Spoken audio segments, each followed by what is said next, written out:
नमस्कार मित्रांनो, एड लागलं प्रेमाचं या मालिकेच्या आजच्या भागामध्ये आपल्याला खूपच जबरदस्त असा ट्विस्ट बघायला मिळणार आहे. कारण मंजिरीने रायावरती अतूट विश्वास ठेवत रायाची साथ देत जिजी आणि राया या दोघांपैकी रायाची निवड करून सोडले जिजीचे घर. तर इथे आता मंजिरीने रायाचा हात आपल्या डोक्यावरती ठेवलेला असतो. तेव्हा मंजिरी म्हणू लागते, राया घे माझ्या डोक्यावरती हात ठेवून शपथ घे, हे सगळं खरं आहे, तू मिहिरला मारलंय, बोल राया. तेव्हा लगेच राया रडतच म्हणू लागतो, मिसफायर तो मुलगा तुझा नवरा मिहीर होता हे मला खरंच माहिती नाही गं, पण मी त्याला मारलं नाही. मला फक्त अण्णाने त्याला उचलायला सांगितलं होतं आणि मी त्याला उचललं आणि अण्णाकडे नेऊन सोपवलं. पुढे अण्णाने काय केलं, त्याला का मारलं हे मला खरंच माहिती नाही गं मिसफायर. मी फक्त त्याला धाक दाखवून अण्णापर्यंत पोचवलं होतं, मी तुझ्या मिहीरला मारलं नाही. आता मात्र लगेच मंजिरी रायाकडे बघू लागते. त्याच वेळेस जिजी म्हणू लागते, खोटं, साप खोटं, हे सगळं हा नराधम खोटं बोलतोय मंजिरी, त्यामुळे याचा आता एक शब्दही ऐकायचा नाही. तेव्हा लगेच शशिकला म्हणू लागते, बाबा आजवर माझं कधी ऐकलं नाही, पण आता या जिजीचं तरी ऐक, तिच्या पोटचा गोळा मारलाय तू, एवढं लक्षात येते ना. अरे इथे लोक चोरी केल्यानंतर घाबरतात, तू तर खून करूनही खोटं बोलायला घाबरत नाहीये, कसला खून येतेस तू. आता मात्र लगेच जिजी म्हणू लागते, बास आता यावर कोणी काहीही बोलणार नाही. राय तू एक खुनी आहे आणि तुझ्यासारख्या खुन्याबरोबर माझ्या मुलीचं लग्न नाही होऊ शकत. तेव्हा लगेच राया आता मिसफायरचा हात पकडतो आणि म्हणू लागतो, मिसफायर मी खुनी नाही गं, मी खून नाही केला, मी सांगितलं ना ते समज खरं आहे, मी खोटं नाही बोलत मिसफायर. तुझा माझ्यावरती विश्वास आहे ना मिसफायर, बोल ना, तुझा या रायावरती लय विश्वास होता ना, मग तो तुटला का मिसफायर, बोल ना. आता मात्र जिजी पटकन मंजिरीजवळ येते, मंजिरीचा हात पकडते आणि म्हणू लागते, बास मंजिरी, आता या नीच नालायक माणसासमोर आपल्याला उभंही राहायचं नाही, चल इकडनं आपण निघून जाऊया. असे म्हणत आता लगेच जिजी मंजिरीचा हात पकडून तिला ओढतच स्टेजच्या बाहेर आणणार. तेच मंजिरी आता जिजीचा हात झिडकारते आणि म्हणू लागते, जिजी मला माफ कर, माझा रायावरती पूर्ण विश्वास आहे आणि राया जे बोलतोय ते अगदी खरं आहे, तो खोटं बोलतच नाही. आता मात्र सगळ्यांना धक्काच बसतो. राया मात्र आपल्या मिसफायरकडे एकटक बघू लागतो. तेव्हा मंजिरी लागते, हो जिजी, तो सांगतोय ना तो खोटं बोलणार नाही, त्याने मिहीरला उचललं असेल पण त्याने त्याला मारलं नाही हा तर अर्थ होत नाही ना. आणि हे बघ, राया आजवर कधी खोटं बोलला नाही माझ्याशी आणि माझा त्याच्यावरती पूर्ण विश्वास आहे, तो खोटं बोलणारही नाही. तेव्हा जिजी म्हणू लागते, मंजिरी चुकतेस तू, तू या रायाची बाजू घेते, एवढं सगळं तुला माहीत झालं तरीही. त्यावर मंजिरी म्हणू लागते, हो जिजी, कारण हा तोच राया आहे ज्याला हे सत्य कळालं की ज्या माणसाला आपण उचललं तो यांचा मिहीर आहे, तेव्हाच त्याने समद काही आपल्याला खरं सांगण्याचा प्रयत्न केला ना. अगं दिसतंय ना, त्याने आपल्या गुन्ह्याची कबुली देण्याचा प्रयत्न केला. अगं हेच खूप मोठं प्रायश्चित आहे जिजी, पण कदाचित देवाच्या कृपेने ते आपल्यापर्यंत पोचलं नाही. अगं पण लग्नाआधी हे सगळ्यांना कळावं ही त्याची इच्छा होती. अगं हे एवढं मोठं प्रायश्चित्त कोण करू शकतं, सांग ना जिजी. एवढं सगळं सगळ्यांना कळाल्यानंतर आपलं लग्न होऊ शकत नाही, हे लग्न नक्कीच मोडेल, हे राहायला माहिती होतं की नाही, तरीही त्याने एवढं मोठं धाडस केलं, ती पेनड्राईव्ह आणली आपल्या घरात ठेवली, तो व्हिडिओ सगळ्यांना कळावा हीच त्याची इच्छा होती ना. मग यातच सगळं खरं दिसतंय ना जिजी, राया खोटं नाही बोलत गं. तेव्हा लगे जिजी म्हणू लागते, बास मंजिरी, तू खूप मोठी चूक करते या नराधमाची बाजू घेऊन.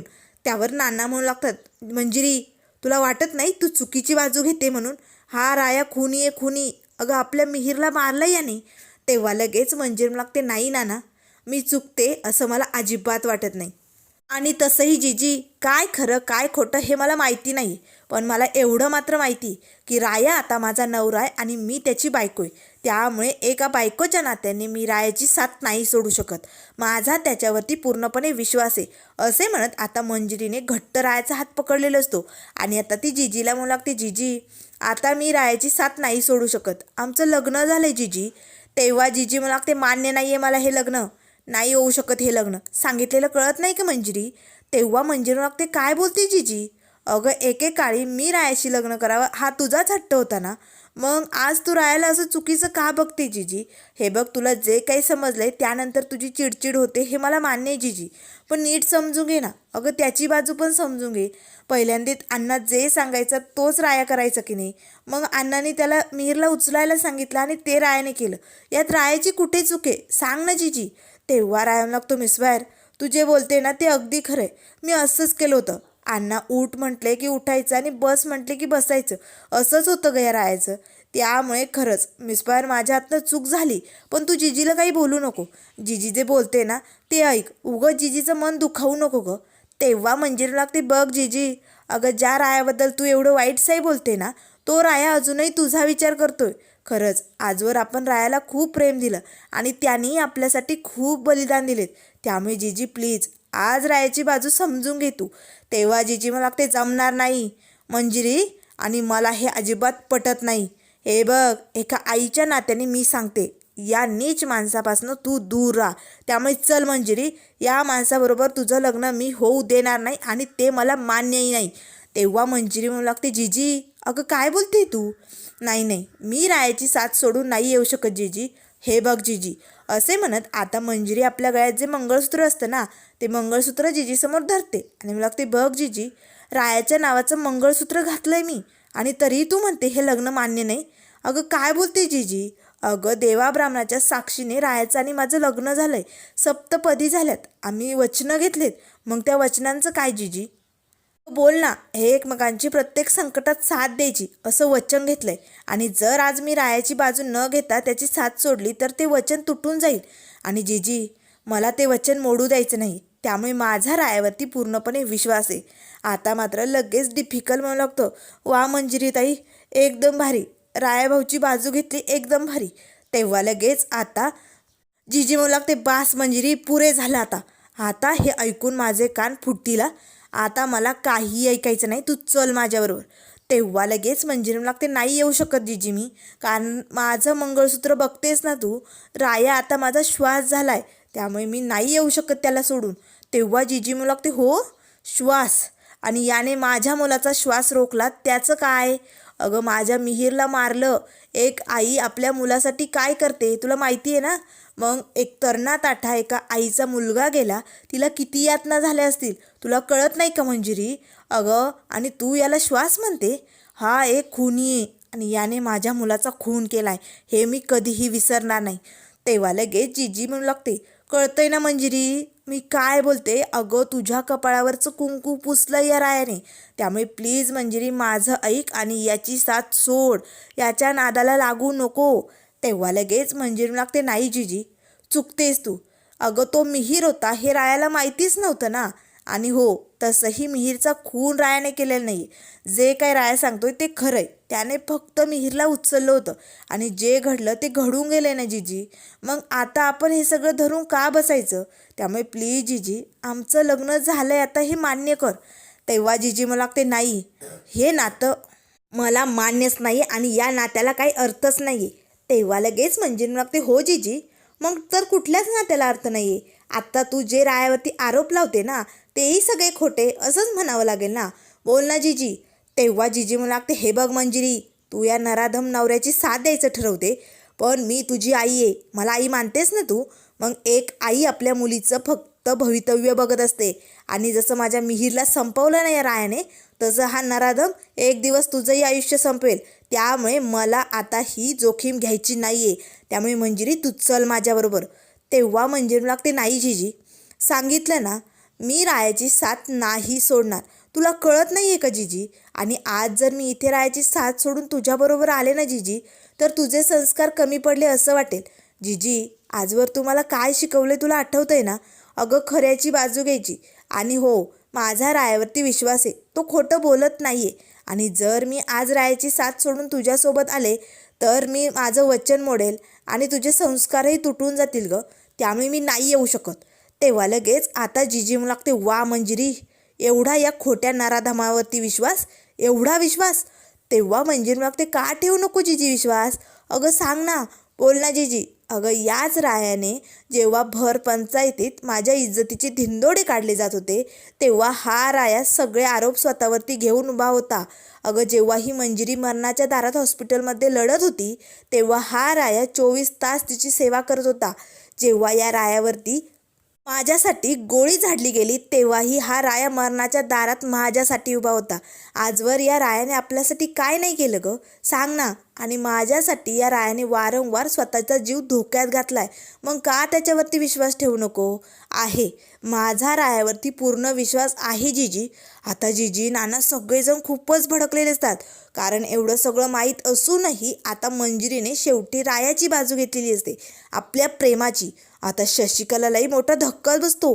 मिहीरबद्दल एवढं सत्य समजूनही ही मंजिरी रायाची बाजू का घेते असे म्हणत आता शशिकलाही नाक डोळे मुरडत मंजिरीकडे बघत असते. त्याच वेळेस नाना म्हणतात, मंजिरी, रायाने जे केलं ते केलं असेल, पण आज शेवटी त्याचा गुन्हा समोर आलायच ना. तेव्हा लगेच मंजिरी लागते, नाना, गुन्हा समोर आला नाही, आणला गेलाय. आणि तो स्वतः रायाने. कुठलाही मुलगा असू द्या रायाच्या जागी, पण आज मी हेच बोलले असते. कारण बघा, एवढं सगळं माहीत असूनही हे लग्न तुटेल, त्यामुळे आपण सत्य लपवायचं असंच कोणीतरी बघितलं असतं ना. पण नाही, रायाने तसं नाही केलं. उलट मिहीर आपल्यामुळे मेलाय, आपल्यामुळे त्याचं जीवन संपलंय.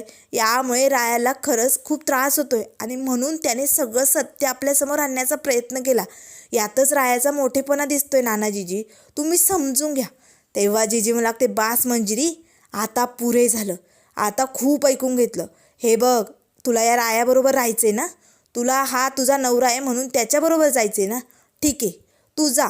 मग ऐक आता, तुला जर यांनीच नराधमाला नवरा म्हणून त्याच्यासोबत साथ द्यायची असेल तर तुला तुझ्या आईवडिलांना सोडावं लागेल. विचार कर, दोघांतून एकापैकीचाच निर्णय घे तू. तेव्हा लगेच आता जीजी म्हणू लागते, बोल मंजिरी, कुणाची निवड करणार आहे तू? एकतर या रायाची निवड कर, नाहीतर तुझ्या या आईची निवड कर, सांग मंजिरी. तेव्हा मंजिरी लागते, जीजी अगं काय बोलतेस तू? हे बघ, अशी निवड मी नाही करू शकत. अगं राया जर माझं मन असेल ना तर जीजी तू माझा श्वास आहे, आणि राया जर माझं प्रेम असेल तर तू माझ्या बाह्य आहे जीजी. आणि हे बघ, शरीराला जगण्यासाठी या सगळ्यांची आवश्यकता असते जीजी. त्यामुळे प्लीज जीजी, असं मला तुटक नको करू ग. मला रायाची साथ द्यायची आणि तुमची सोबत हवी जीजी. तेव्हा जीजी मला लागते, जमणार नाही मंजिरी. एकतर तू या रायाची बाजू घे, नाहीतर आमच्याबरोबर चल. आजपासून तू या रायाबरोबर राहणार नाही, तुला काय करायचे ते ठरव. तेव्हा राया लागतो, मिस बाहेर, हे बघ, तू जीजी नानाची साथ दे, माझी चिंता करू नको. मिस बाहेर, आत्ता सध्या तुला त्यांची जबाबदारी घेणं खूप गरजेचं आहे. हे बघ, नाना जीजीला खूप त्रास होतोय मला माहिती आहे मिस बाहेर, पण हे बघ, त्यांना जर हे लग्न मान्य नसेल ना तर जाऊ दे, आपण नाही करणार हे लग्न. नाही मान्य आपल्याला पण हे लग्न. जर नाना जीजीचा होकार नसेल तर हे लग्न नाही झालं असंच समजूया. तेव्हा मंजिरी लागते, बघ बघ जीजी, अगं हाच तो राया ज्याला तू आपला मुलगा मानलं, ज्याच्यावरती तू एवढं जीव लावलं, प्रेम केलं, आज तो तुझाच विचार करतोय. अगं बघ जीजी. तेव्हा जीजी मला लागते, बास, पुरे झाले नाटक आता. आता मला या नीच नालायक माणसाचा एक शब्दही ऐकायचा नाही. आणि मंजिरी अजूनही ऐक, हा नराधम तुझ्या प्रेमाच्या लायकीचा नाही आहे मंजिरी, त्यामुळे तू याची साथ सोड. तेव्हा मंजिरी पुन्हा रायाचा हात हातात घेते आणि मला लागते, नाही जीजी, हे करणं मला जमणार नाही, मी रायाची साथ सोडणार नाही. तेव्हा राया लगेच मिसबायरचा हात सोडतो आणि मी लागतो, मिसबायर, मला माफ कर ग, पण मी नाही तुझी सोबत करू शकत. नाना जीजीला मान्य नाही आहे ना हे लग्न, तर राहू दे, मी जातो इकडनं. उगच हा तमाशा नको आता, बास, पुरे झालं. माझ्यामुळे आता त्यांना खूप त्रास झाला, मी निघतो. असे म्हणत राया निघालेलं असताना शशिकला खुश होते. त्याच वेळेस मंजिरी मागते, थांब राया, आज जर तू इकडनं निघून गेला तर तू माझं वचन मोडलं असं होईल. आणि राया, तू आजवर कधी माझा शब्द मोडला नाही आणि आज तू वचन मोडणार आहे. त्यामुळे राया, तू कुठेही जाणार नाही आणि ही मंजिरी आज तुझी साथ सोडणार नाही. आता मात्र मंजिरी आपल्या निर्णयावरती ठाम असते. कितीही काही झालं तरी तिचा रायावरती अतूट विश्वास असतो आणि आज तो तिने खरा करून दाखवलेला असतो. आता मात्र रायाला अगदी ऊर भरून आल्यासारखं झालेलं असतं. एवढे सगळे विरोधात जाऊनही आपल्या मिस फायरने आपली बाजू घेतली, यामुळे रायाला खूपच भारी वाटतं. तेव्हा लगेच आता जीजी म्हणू लागते, ठीक आहे मंजिरी, मग तू आता ठरव. आता जीजी लगेच रायाजवळ जाऊन उभी राहते. तेव्हा राया म्हणू लागतो, जीजी. त्यावर जीजी म्हणू लागते, तुझ्या तोंडातून माझा शब्दही काढायचा नाही, जीजी म्हणायचं नाही मला. तुझ्यासारख्या खुन्याबरोबर मला बोलायचं काय, बघायचं सुद्धा नाही आहे. त्यामुळे मंजिरी ठरव, तुला आई पाहिजे की तुझा हा खुनी नवरा? विचार कर आणि उत्तर दे. तेव्हा जीजीला लगेच मंजिरी म्हणू लागते, अगं जीजी, काय बोलतेस तू? मी असं नाही करू शकत, सांगितलं ना, मी दोघांपैकी निवड नाही करू शकत. पण आता जिजी हट्टाला पेटलेली असते. जिजी ऐकायला तयार नसते आणि आता मिसफायर तर रायाची साथ सोडायला तयार नसते. मग काय होणार? तर त्यानंतर मित्रांनो पुढील भागामध्ये मंजिरीने जिजीची बाजू न घेता आपल्या नवऱ्याची रायाची बाजू घेतलेली असते. आता जिजी खूपच भडकते. तेव्हा लगेच आता मंजिरीला ती म्हणू लागते, ठीक आहे मंजिरी, तुला या तुझ्या नवऱ्याबरोबर राहायचंय ना, त्याची साथ द्यायची ना, पण असल्या नराधमाला आमच्या घरात जागा नाही. आणि जर तुला या नवऱ्याची साथ द्यायची असेल तर आई बापाचं छत्र तुझ्या डोक्यावरनं निसटून जाईल असं समज. असे म्हणत आता धावतच जिजी लगेच मंजिरीच्या बॅगा वगैरे घेऊन येते आणि आता राया मंजिरीला ओढतच दरवाजा बाहेर ढकलते आणि मंजिरीच्या बॅगाही फेकून देते आणि म्हणू लागते, ठीक आहे, तुला या नराधमाबरोबर जायचंय ना, तर सुखाने संसार कर त्याच्याबरोबर. आमच्याकडनं कसली अपेक्षा ठेवू नको आणि आजपासून आमच्या घराचं छत्र तुझ्या डोक्यावरनं निसटलं म्हणून समज. असे म्हणत आता नाना जिजीने मंजिरी आणि रायाला घराबाहेर काढलेलं असतो आणि दरवाजा बंद केलेला असतो. आता मात्र राया मंजिरी आपला नवीन संसार सुरू करणार का? पुढे काय होणार हे आपल्याला बघायला खूपच मजा येईल. त्यामुळे मित्रांनो, अशाच मालिकेंच्या अपडेट पाहण्यासाठी चॅनलला लाईक करा, सबस्क्राईब करा. व्हिडिओ पाहिल्याबद्दल